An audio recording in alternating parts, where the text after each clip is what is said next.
doon sa Blue Ribbon Committee. Tinira walang humpay, Mr. President.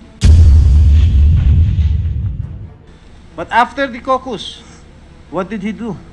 He approached me, Mr. President. Senator, I remember vividly, Senator Alan Cayetano approached me.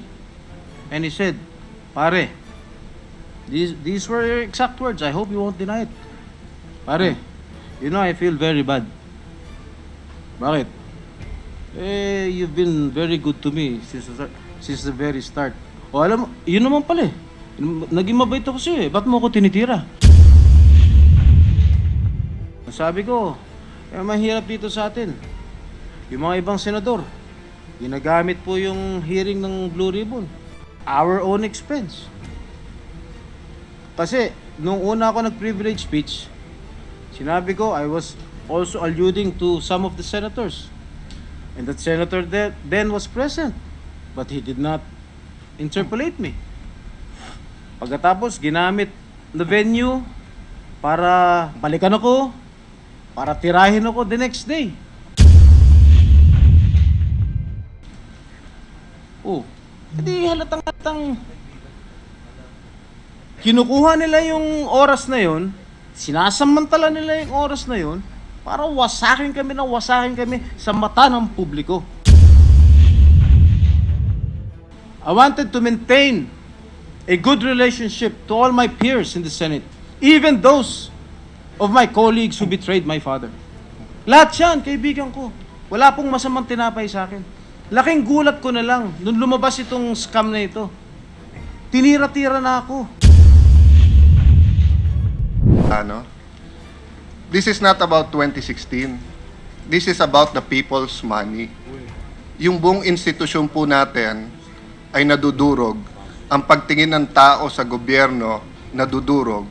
Dahil ang tingin nila kung sinong dapat nagbabantay sa pera ng bayan, ang siyang pang nagbantay sa lakay. We gave Senators Jinggoy, Senator Bong, and Senator Enrile all the chances here. They can attend the hearing anytime they want to speak here. Pero lately na lang po sila nagsasalita. So the first question I'd like to ask Senator Jinggoy, the gentleman from San Juan. Did we ever treat you differently from how you treated the witnesses in the committees nung ikaw nagtatanong sa kanila? Halimbawa po, kay Secretary Reyes, kay General Ligot, doon po sa mga witnesses, doon po sa DFA po, no? Yung mga ni-rape natin mga OFWs. Kung paano mo sila tanungin? Kung paano mo silang, yung gusto mo lumabas yung katotohanan? Hindi ba ganun din lang ginawa ko sa Blue Ribbon Committee? Sa tingin mo ba, kung ako sakasakaling mag-attend ng isang hearing man lang ng Blue Ribbon Committee at kaharap ko po yung mga testigo laban sa akin o laban sa amin, sa tingin mo ba, kung magsinungaling yung mga testigo na yan, masasite ko ba sila in contempt? Hindi ko po sila masasite in contempt because people will accuse me of bullying our witnesses because I myself am involved in this so-called PDAF scam. And you know, Mr. President, the reason why I inhibited myself from the Blue Ribbon, from participating in the Blue Ribbon Committee is that, first of all, I believe that the Blue Ribbon Committee is not the proper forum to defend myself, Mr. President. The real forum, the proper forum, or the appropriate forum, Mr. President, is the court. Kung sakasakaling madala ng ombudsman ang impormasyon sa Sandigan Bayan, wag naman sana. Doon ko po sasagutin yan lahat.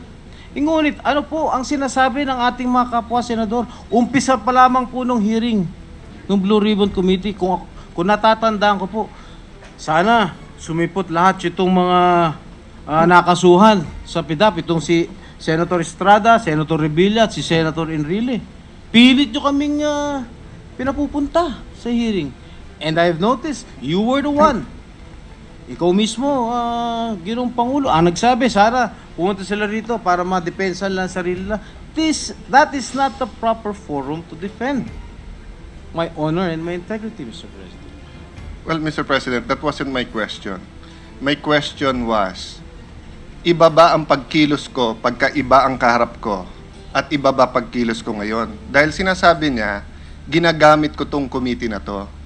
Eh hindi naman po ako nagbago. Kahit sino naman nasa kaharap ko, I'm respectful by saying ma'am or sir, o po o ho. Pero yung matitibay na at saka yung matatapang na tanong, tinatanong ko because people deserve the truth. Now, let me go to his statement now. Hindi daw yun ang tamang venue. Well, ang second question ko, with all due respect to the gentleman from San Juan, bakit tayo may double standard?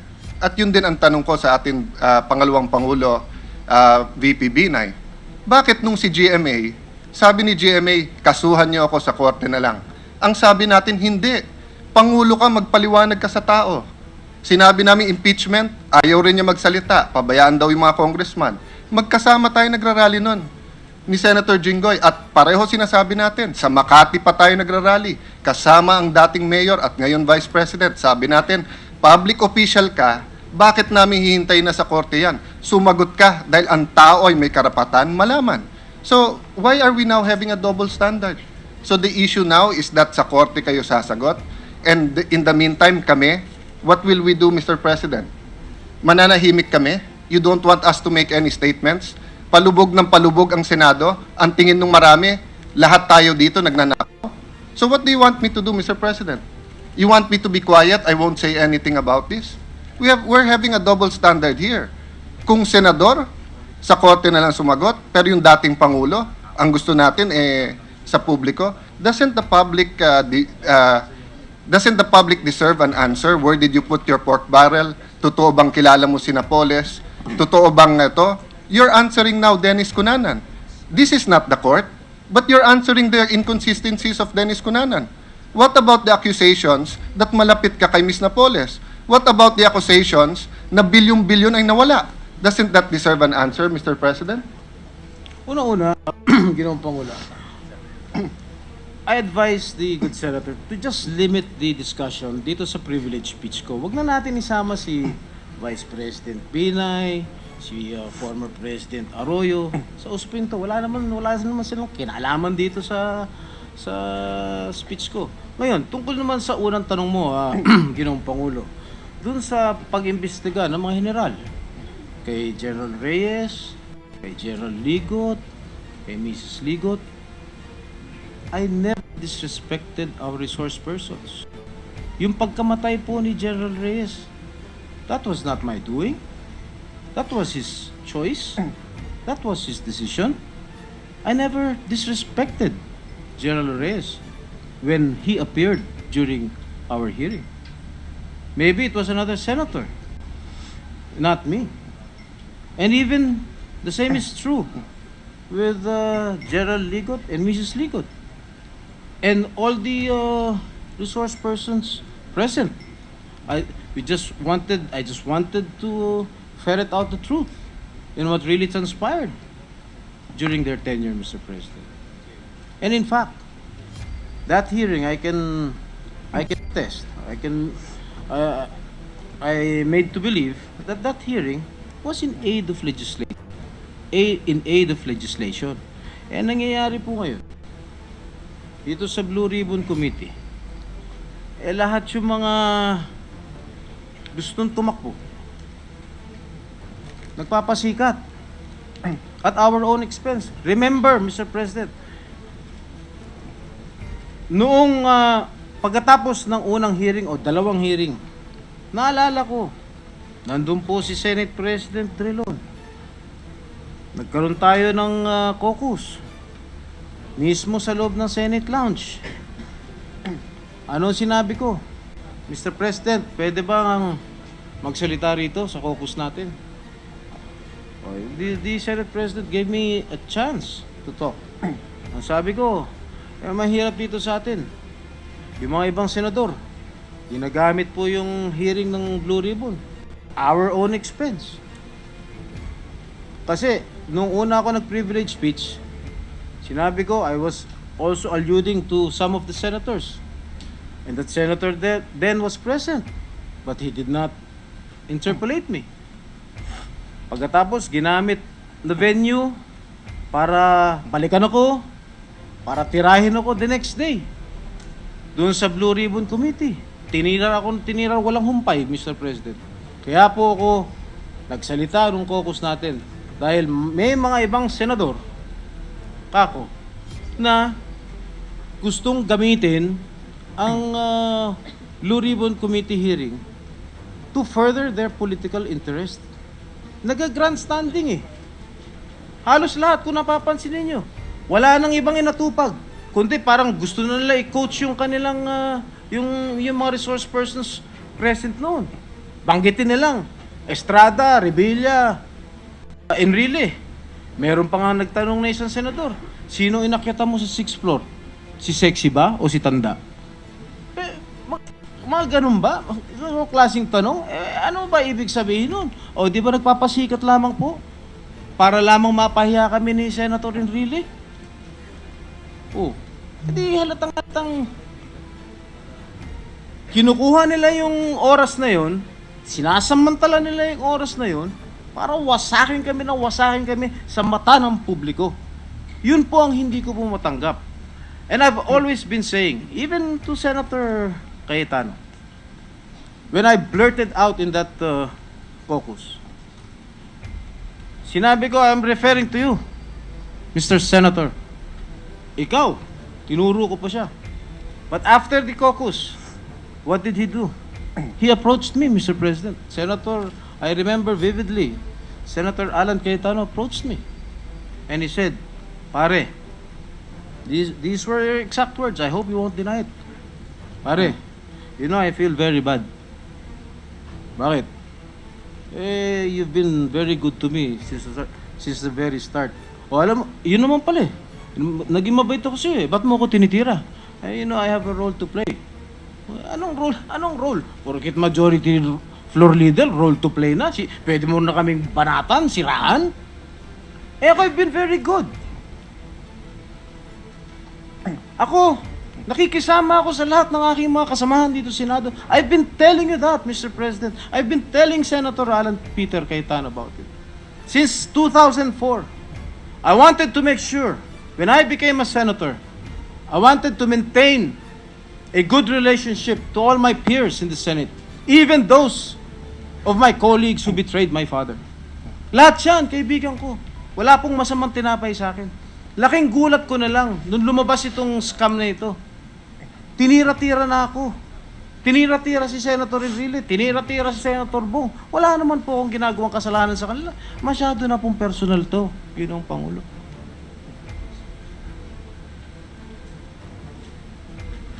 Mr. President, let me assure the gentleman and our people, precisely it's not personal. Dugtungan ko lang po muna yung sinabi niyo, Senator, no? Sabi mo, nilapitan kita at sinabi ko, pare, masakit din sa akin yung nangyayari. I confirm that. Bakit? Magkakasama tayo dito eh. Araw-araw tayo nagkita. And you have done me favors, you have been a friend to me, kinumpare mo pa yung kapatid ko. But I told you, I have a role to play. Nung pong impeachment nung inyong ama, napakalapit ko po sa inyo, pero tingin ko mali yung ginawa, pinirmahan ko. Si FG po, si First Gentleman Mike Arroyo, ninong ko po sa kasal. Pero nakita kong mali ang ginagawa, pinirmahan ko yung impeachment ni GMA.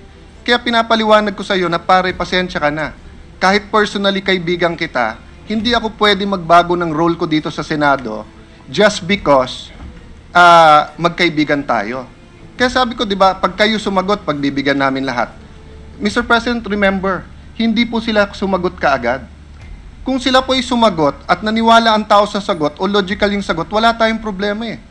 Ang problema, September pa nag-umpisa yun, ngayon lang sila sumasagot, Mr. President. Kaya ang tinatanong ko po, nag-iba ba si Alan Cayetano sa lahat ng hearing? Si Senator Jinggoy po mismo, the gentleman from San Juan, kung paano tanungin si General Ligot, sinabi niya, sa korte ko na lang sasagutin yon. Ano sabi po ni Senator Estrada? Hindi. Dito nyo sagutin yan. Si General Garcia, sabi po, nasa korte na po yan, I have the right to remain silent. O ano sabi niya? May amnesia ka pala. O, ganun din po kay General Reyes. So ano pong gustong gawin po ng gentleman from San Juan? Na panibasa, kasama ko siya dito sa Senado? pagdating po ni Benhur dito, pagdating po ni Secretary Leila, pagdating po ni Miss Tuason, ang ine-expect niya, uupo na lang ako doon, tititigan ko na lang. Eh ano sinasabi sa akin? Tignan niyo po yung Facebook ko. Tignan niyo po yung email ko. Tinatanong po ng mga kababayan. O mga senador, tatahimik na lang ba kayo dahil kasama? Pare-pareho ba kayo? Ninakaw niyo ba talaga pork barrel? How many times have I posted and have I made a statement, give them the chance to answer?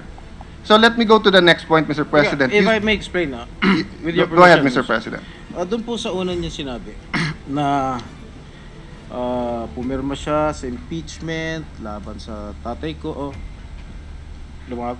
Pumirma siya ng impeachment laban kay GMA. Ninong daw niya si first gentleman, if my memory serves me right. Mr. President, unang-una, hindi ko naman sinasabing pagtanggol mo ko. Hindi ako humihingi ng tulong. Kahit sino dito sa Senado. Kahit kay Senate President. Never ako humingi ng tulong. Never ako humingi ng tulong sa'yo, Senator Cayetano. Never ako humingi ng tulong. Kahit sa sarili kong kapatid, hindi po ako humingi ng tulong. Kahit kay Senator Marcos, kahit sino rito, wala po ako hininga ng tulong. Dahil sa pagkakalam ko, malinis po ang aking konsensya at wala po akong ninakaw kahit isang kusing dito sa ating bansa. And I can defend myself in court. Kahit malapit ako, kahit kaibigan ko si Presidente Aquino, I did not even bother to seek his help. You can even ask him. The most powerful person in the land. Hindi po ako humingi ng tulong. Hindi rin po ako humingi ng tulong kay Vice President Jejo Marbinay. I never asked. Ang hiningan ko lang ng tulong, yung aking abogado, natural. Sila magdedepensa sa akin sa husgado, kung sakasakali. Kahit yung mga magagaling na abogado rito, na alam kong magagaling ang mga abogado rito, wala po ako hininga na tulong. We are entitled, Mr. President, to presumption of innocence. But if we review yung mga sinasabi ng ating mga kapwa-senador, parang guilty na ho kami sa mata ng publiko. Even the media, yung mga ibang kolumnista, share my own opinion na hindi na in aid of legislation to eh. In aid of 2016 na ito eh.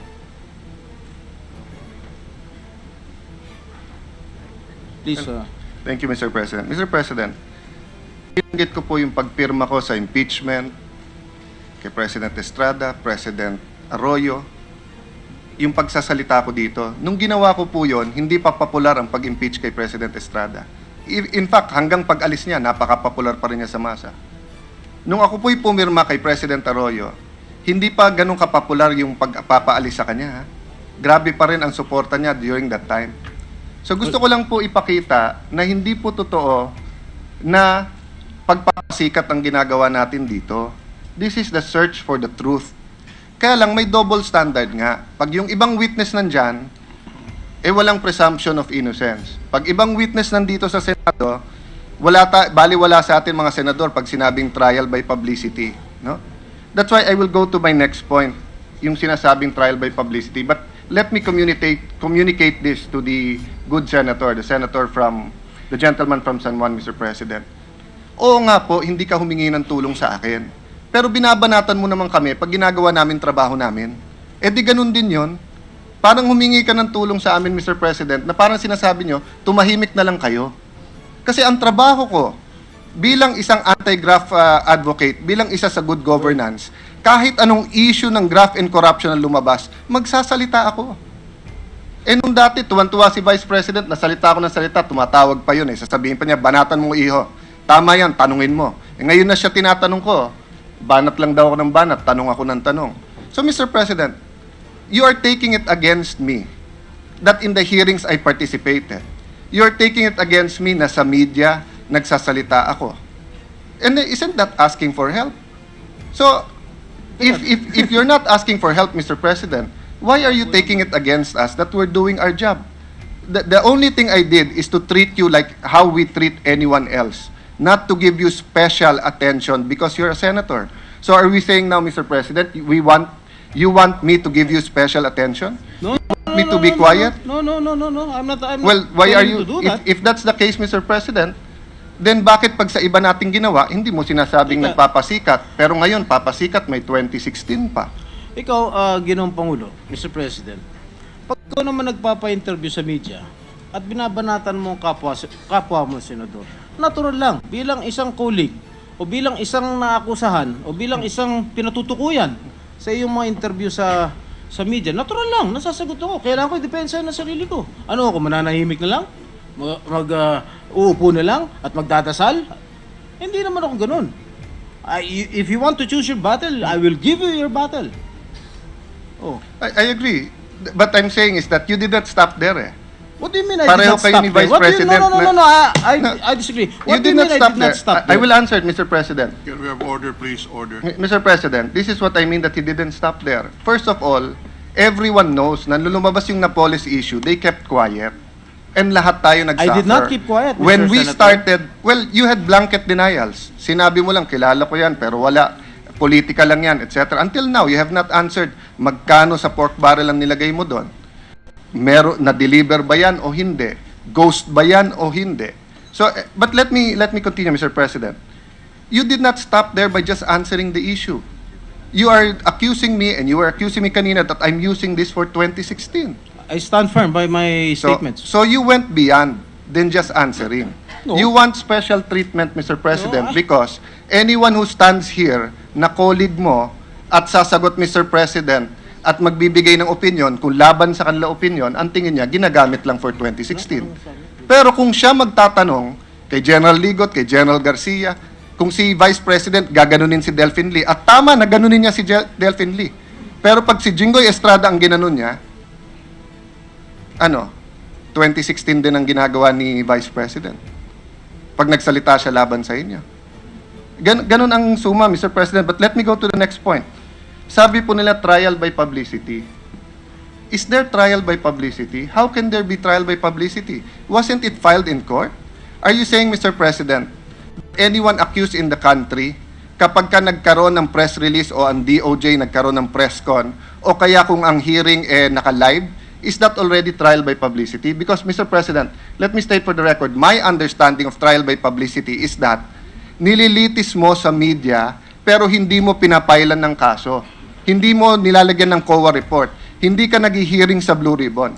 Pero, kung meron publicity na nangyayari because of the cases filed, because of the COA report, that is not trial by publicity. Why does the Vice President and Senator Estrada keep saying there's trial by publicity? He is a public figure. Artista nga lang po, nanampal lang sa isang club eh. 'Di ba? Nandun na sa dyaryo lahat. Artista po na may bagong pag-ibig dahil nag-split na sila nung boyfriend niya at may bago. Ginagawa 'yun. Nagkahiwalay na artista. Basta't celebrity po tayo, may utang tayo sa tao magpaliwanag, Mr. President.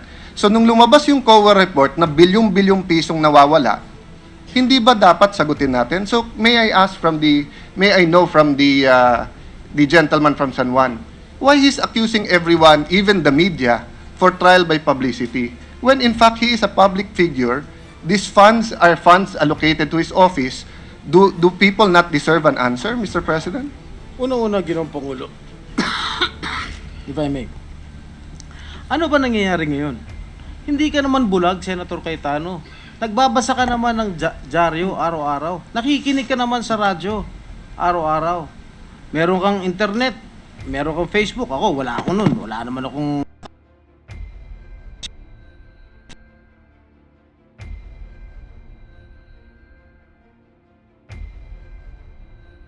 Nung nakarang taon, hanggang sa kasalukuyan, wala pa ngang kaso, hindi pa inaakyat sa Sandigan Bayan. Ito na, panay condemnation na, parang kinukrucify na kami ng taong bayan.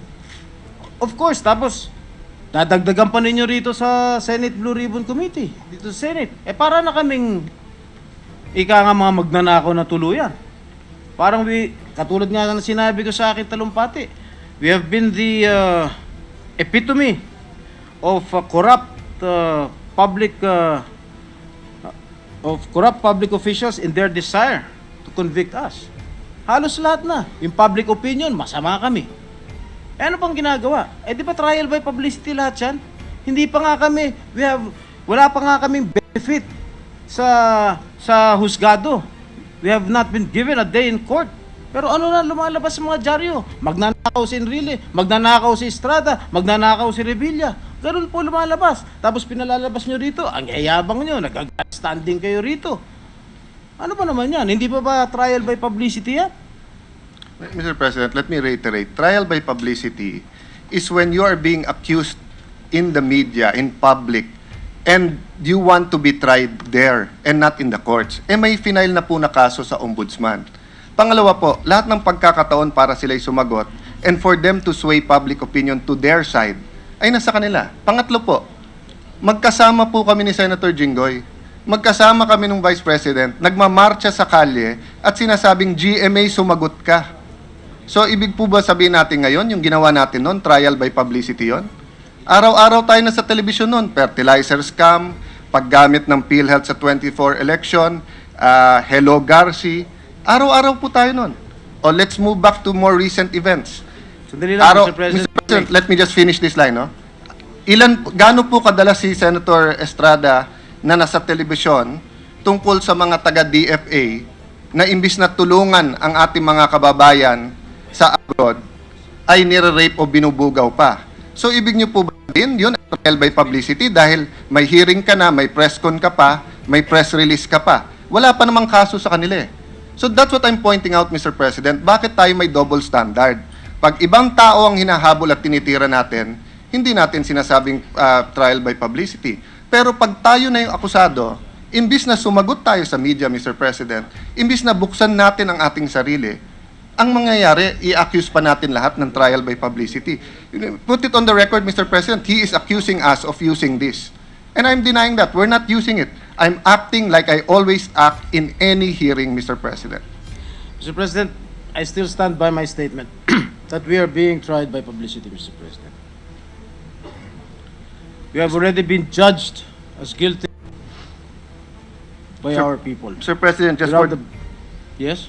just for the record, in the case of Estrada versus Desierto, the Supreme Court said that when the prosecution says that the case is strong, that is not trial by publicity and does not affect presumption of innocence, Mr. President, because you expect the prosecution to say that the case is strong.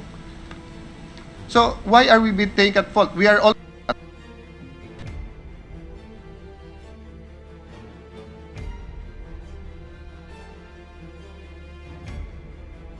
ang may tinatago. Tinanong ako kay Mr. Cunanan. Sinabi ko rin yung opinion ko.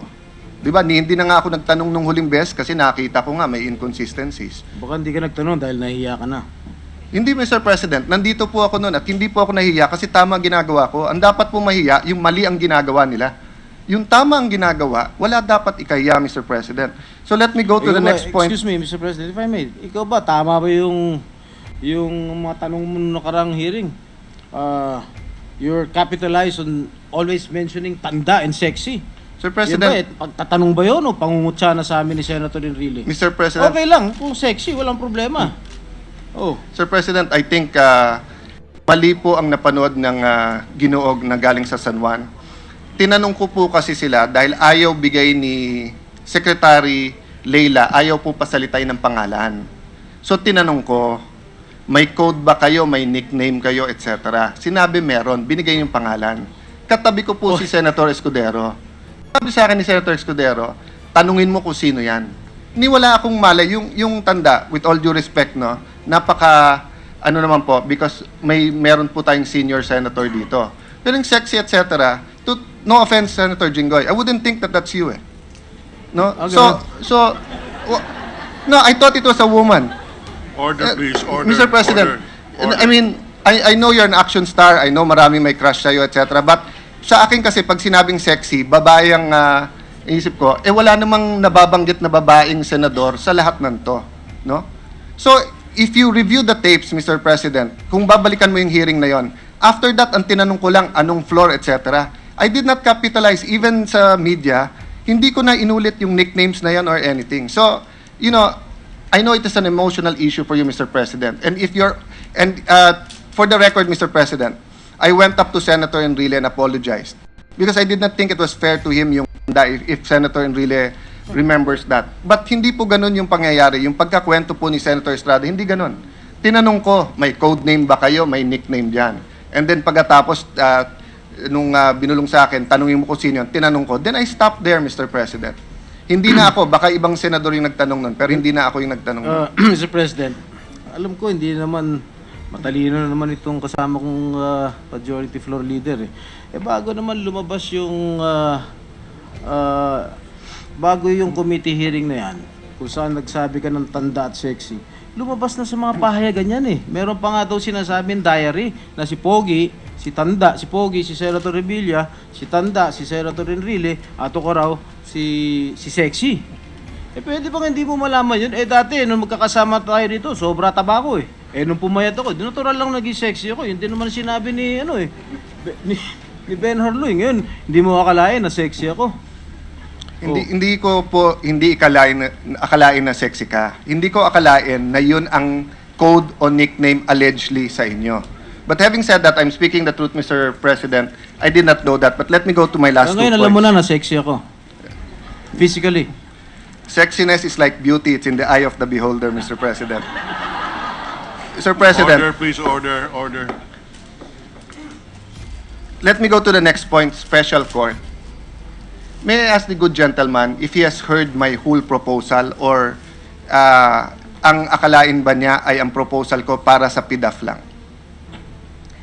What I heard from the news report, Mr. President, is that you wanted to create, or you suggested a creation of a special court to try and hear the cases of PDAP, of the PDAF cases, for speedy resolution. Kaya nga kinontra ko eh. Paano siya nakakapag-isip na speedy resolution of the cases? There is only one time in the history of our judicial system na nagtayo o nag-create ng special division ang Sandigan Bayan, handpicked by the Supreme Court. That was in the case. That was the plunder case of former President Estrada and myself. It took them 6.5 years to try the plunder case against my father and myself. And now you want a speedy disposition of this case by creating a special division or creating a special court to hear the cases of PDAF na kinasasangkutan namin tatlo, ni Senator Enrile at ni Senator Revilla. Abutin tayo ng siyam-siyam. Ako rin, gusto ko malaman ng katotohanan. Ginoong Pangulo. I don't want this case lingering on hanggang tumanda ako. Ayoko ng ganun. Gusto ko matapos na. I want to prove my innocence, Mr. President. Well, Mr. President, let me repeat my proposal. Then I will give the floor to Senator Estrada if he doesn't think it's good. But at the very least, I think he will not think that it's for politics. Okay? No. I will rewind lang, Mr. President. I will respect your opinion in creating yes, that nilalagyan niyo po kasi ng kulay eh. 'Di ba? May kulay ba sa sinabi ko, Ginoong Pangulo? Ang sabi niyo po, ginagamit sa politika, ngayon gusto pang pabilisan. At sabi naman ng Vice President, papogi lang itong para pabilisin, etc. No? Mr. So, President, Can the gentleman Mr. on the floor President, address? yes, sorry, Mr. President. I Mr. apologize to President, Senator if I Jinggoy. may, can you please, I'm trying to suggest or advise the senator, the majority floor leader, to please avoid mentioning the name of the Vice President. Wala naman siya kinalaman dito. Panay, gusto niya, No, Mr. President, banggitin si Vice President. Mr. President, I will refrain from naming him, but please let's not say na wala siyang kilalaman because nag-statement siya. Ang sabi niya, number one, dad yung ebidensya nung kay Ms. Ruby Tuason. And then he corrected himself. Trial by publicity, which is exactly what the gentleman from San Juan is saying. Then number 3, tinanong siya, what moral support are you giving? Sabi niya, I'm praying the truth shall come out. So nagtaka tuloy ako, anong truth shall come out? Ilang buwan na yung mga truth lumalabas. So may alam ba ang Vice Presidente na hindi natin alam? Does he believe you're innocent because you gave him a reason na kami hindi alam? I want to know. Because if you're innocent, I want to be in your side. But if not, Mr. President, kahit magkaibigan tayo, but let me go forth, no? That is his opinion, Mr. President. Yes, Mr. President. That's why ito po yung proposal. In 1996, my father was Chief Presidential Counsel. And grabe po ang heinous crimes noon. So nung nag-usap po ang executive at judiciary, nag-issue po ng administrative order si Chief Justice Narvasa. Ang sabi niya, pag heinous crimes, 60 days to try the case, 30 days afterwards to decide. And you cannot add cases to these special courts for heinous crimes if it will affect the time frame to decide. Ano po nangyari between 96 and 2004? Within 6 months to 1 year, tapos yung mga dating 4, 5, 6 na taon. Case number 1. Case number 2, extrajudicial killing. Case number 3, environmental cases. The Supreme Court has created special courts for this. Case number 4, Ampatuan Massacre. 2011, tinignan, halos walang nangyayari, hindi inuusad. Ano sabi ng Supreme Court? Okay, gawin natin special court to. Hindi kayo pwede magtanggap ng ibang kaso. So ano po sabi ko sa proposal ko? Let us re-establish 2 kinds of special courts. Number 1, for heinous crimes, RTC po ito. Dahil yun ang jurisdiction. No public funds involved, no legislation, kayang gawin kagad ng Supreme Court. Number 2, sa Sandigan Bayan. And there are 2 things that they can do. They can say 1 or 2 divisions, pag plunder or kapag graft and corruption involving 50 million and above, everyday trial. And when I say everyday, that is 2 or 3 days a week lang. Because Friday is motion day and kailangan may ibang kaso din silang hawakan. Okay? Or the second option is yung ginawa in cases of, katulad nung kay President Estrada, magra-raffle. Pero kukuha ng 3 justices for special division and they have to finish the case. By the way, where did this come from? Because may study po ang World Bank na bringing up ng dating Ombudsman Marcelo at kung hindi ako nagkakamali, nagbunsad din sa ating Senate President to file the amendment sa Sandigan Bayan. What does this study say? Average 9.5 years for an ordinary case. Meaning, Mr. President, if you were accused and you were in jail and you're innocent, pero plunder siya, so non-bailable, kawawa ka naman kung 20 taong ka nakakulong. Kahit nasabihin not guilty after 20 years, sa kakapalang pakakawalan. Kaya sabi ko, sino nga angal na pabilisin yung kaso? Binanggit ko po yung kaso ng inyong ama, na it took almost 6 years. Samantalang special division na yon. Kung hindi special division yon, Mr. President, baka 10 o 15 years yon. So after saying all of this, tell me, saan ang politika doon? Hindi ba problema natin ang mabagal na hustisya? At hindi ba maganda naman yung proposal ko? Hindi natin pinag-uusapan, PDAF lang dito. Pinag-uusapan natin lahat ng plunder at lahat ng kaso ng graft and corruption above 50 million and lahat ng heinous crimes. I am like you trying to find solutions to our problems. So now kung mas sexy sa mga journalist na ilagay, no, na eto'y sa PDAF because it will grab people's attention, no, if it is more provocative. But then tignan niyo yung laman ng article. So nakalagay, Cayetano wants everyday hearings for PDAF. Pero tignan niyo po yung laman. Ang sabi niya, he wants special criminal court for certain cases, for etc., ganyan. So, Mr. President, paano naging pamumuliti ka? Hindi ba magandang proposal naman to? But yet, I was sitting here listening to your speech at dinagdag mo sa speech mo. Meron pa nga dyan eh. Di ba? Sa pamumuliti, etc. Gustong sakyan, magpapabango para sa 2016. I don't intend to run and win in 2016 with this case, Mr. President. Sa plataforma at programa. Pero ito isang solusyon sa isang problema natin. So I'll give back the floor, Mr. President, and I will respect his opinion, but I think it's a good idea. I'm hoping the Supreme Court thinks it's a good idea. But this is not just for the PDAF. This is for all cases of such nature, Mr. President. Well, thank you, Mr. Majority Leader. I respect your opinion, but I still maintain my stand that if you create or if you suggest the creation of a special court to hear the cases involving the PDAF senators, if I may call it, it will take, I think, 6 or 10 years for them to solve this case because As I've told you, Mr. President, nangyari na. Nagkaroon na ng president. Nagkaroon na ng special court sa history ng judiciary to try the plunder case against my father. And what happened? Again, it took 6.5 long years for them to act on the matter. Kaya ako naniniwala po ako.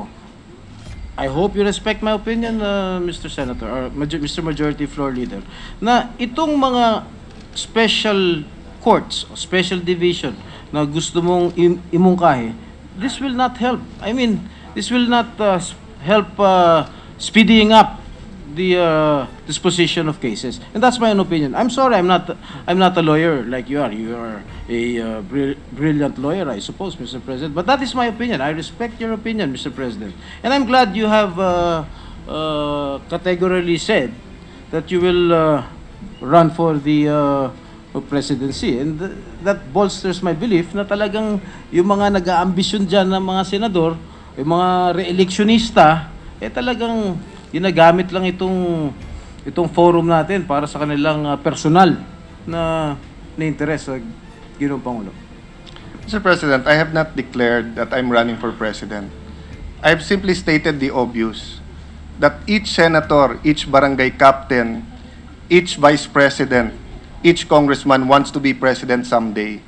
But it's really up to God and our people kung time mo na at kung dapat para sa'yo. So I take exception to the point na ginagamit ito, because the Alan that you see today is the Alan that you saw in 2005, in 2001, in 1992 when I was a municipal councilor. But Mr. President, let me just say this. Sa Sandigan Bayan po ngayon, may 3,000 kaso. 5 lang po ang division. 600 cases po yan per division. Ibig sabihin, wag na sila mag-Holy Week, wag na mag-Sabado at Linggo, wag na mag-Pasko. No? 2 kaso, isang araw ang gawin nila. Once a year lang pwede nila i-hearing yung kaso. So kung hindi ka magkakaroon ng pagbabago either through legislation or the proposal I said, walang mangyayari. Yung kay President Estrada natapos ng 5.5 or 6 years precisely because it was a special division. If it wasn't a special division, 15 years yan, 20 years. Doon pa lang ho ha, wala pa ho yung appeal to the Supreme Court. No? So anyway, Mr. President, he respected my decision. I'll also respect his decision. And instead of asking more questions, I'm tempted to ask a couple of questions no more about the pork barrel, where is it, etc. May I just state for the record, Mr. President, the floor is open. The public deserves an answer. And your speeches are more than welcome, Mr. President. But to brand your colleagues as media hungry or using this is not only unfair, no? It sweeps as a parang ano, Mr. President, kasi pag sinagot mo ng politika lang yan, 2016 lang yan, mga kasama ko, etc., hindi yun ang akusasyon sa inyo eh. Ang akusasyon kasi sa inyo, alam nyo kung saan napunta ang pera at may nakuha kayo. Sagutin nyo na lang diretso sa tao. Para nga, kung nagsasabi kayo ng totoo at inosente kayo, I'm sure maniniwala tao. Pero pagka nililihis natin, dinadala natin sa iba, Mr. President, hindi tayo matatapos. Pagbalik natin sa Mayo, kung may bagong witness, eto na naman. Kung i-file man o hindi i-file ng ombudsman, ganito na naman tayo. Kung may committee report man, wala, hindi na ganito naman mangyayari. So I meant what I told you in the lounge, Mr. President, the gentleman from San Juan. On a personal level, believe it or not, I consider him as friend. But we're in public service eh. And let me put this on record. If ever may issue sa akin, o issue sa kapatid ko, o issue sa kahit sino sa aming Cayetano, and it involves graft and corruption, I will not take it against you if you tell me sagutin ko. I will not take it against you if i-grill mo ako dito, i-cross-examine mo ako. I will take it against you if I defend myself, give you the facts, if I'm reasonable, if I tell you everything and you don't believe me. But Mr. President, give us something naman. Dahil hindi rin nyo naman pinapaliwanag eh. Magkano yon, saan napunta, bakit nilagay nyo na nilagay doon, kahit na parang questionable yung delivery, etc. So Mr. President, let me end there and thank the gentleman for this opportunity to at least give my side. Thank you, Mr. President. Thank you, Mr. Majority may I just respond, Mr. President? Quickly. You have the floor. Thank you, Mr. President. Doon sa sinasabi po ni Senator Cayetano, na paulit-ulit ko po sinasabi, na sasagutin ko lahat ang mga akusasyon laban sa amin sa tamang oras at sa tamang pagkakataon.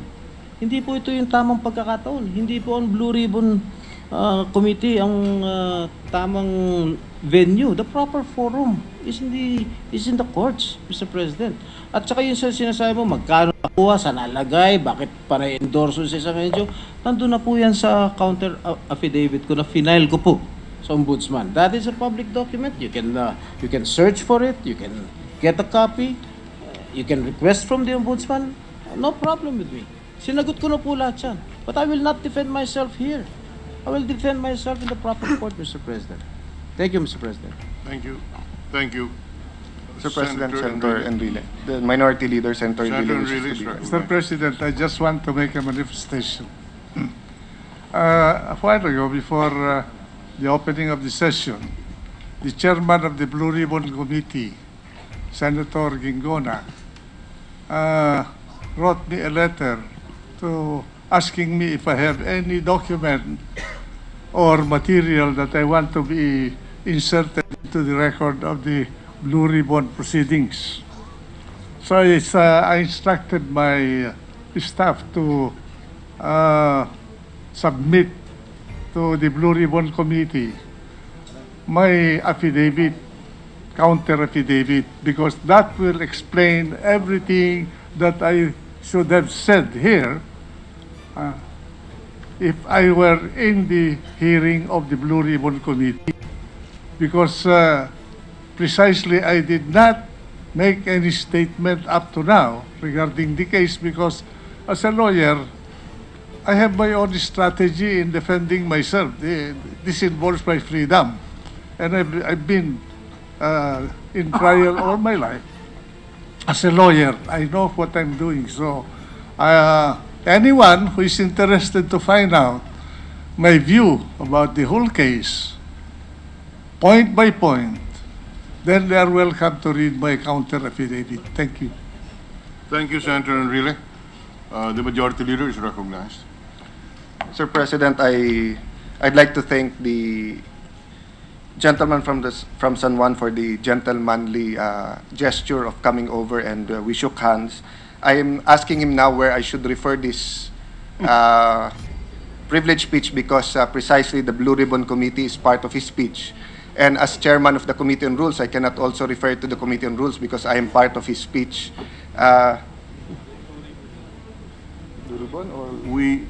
Do we have to refer it to any committee? My Mr. Majority? proposal, with the permission of the gentleman who delivered the speech, is that we hold in abeyance the Referral. referral. Anyway, I think he wanted to put it on public record, and I think the public was able to hear his statement, Mr. President.